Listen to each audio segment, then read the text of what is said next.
You might be horrified about news reports of people dying from brain-eating amoebas. But we have some good news that will quell your worries.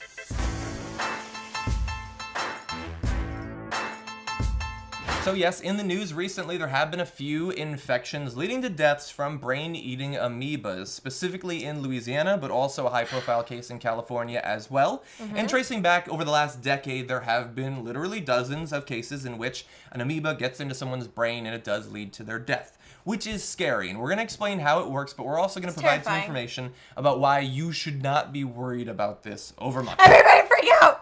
Jesus, don't listen to her. She's being controlled by the amoebas in her brain. Now, how does this actually work when you get an amoeba into your system? It travels up the nose and into the brain, where it typically causes an infection of the lining around the brain. That infection is called meningitis, and inflammation of the brain, encephalitis. Now, when you get this, initial symptoms, which start within the first week of infection, include headache, fever, nausea, vomiting, and stiff neck. Later symptoms include confusion, loss of balance, seizures, and hallucinations. Now, unfortunately, this is the scary part of the video. There are theoretical treatments for infection of these amoebas that have worked in some cases in the laboratory, but not in actual cases of infection of humans. So, if you get these symptoms, yes, it is incredibly likely that you will die of it. But don't worry, because you're not going to actually get infected by it again. We're going to get to that soon. Now, in the U.S., they're typically found amoebas in freshwater sources in southern states. In addition to lakes and rivers, these include hot springs, warm water runoff from industrial plants, poorly maintained swimming pools, and water heaters kept at temperatures below 117 degrees. The amoeba can also be found in soil. Now, those swimming pools that we talk about there would be those who are not properly chlorinated, which would kill the amoebas. Now, drinking contaminated water does not lead to infection. In very rare instances, however, people have become infected with Naegleria fowleri by ingesting water from swimming pools that don't have enough chlorine. Swimming in a properly maintained pool cannot lead to infection with Naegleria fowleri.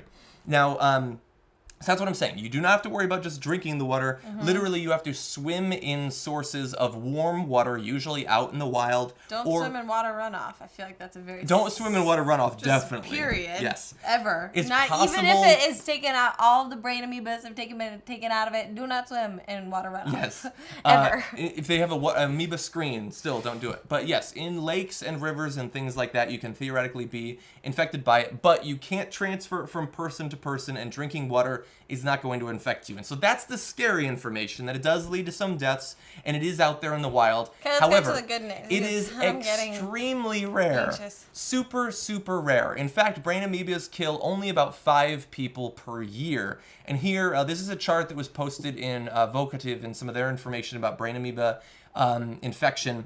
They're much rarer than deaths per year by champagne corks, shark attacks, lightning, and falling coconuts, which are... Falling coconuts, those are a real big threat. They're watch very out. scary, Please yes. watch out. Yes, and so look, when people die from this, it is scary because it's something that is rare, and we don't see it very often, we don't understand it, and we don't have a treatment for it. But it is so unlikely that you will be infected by one that it should not change your behavior.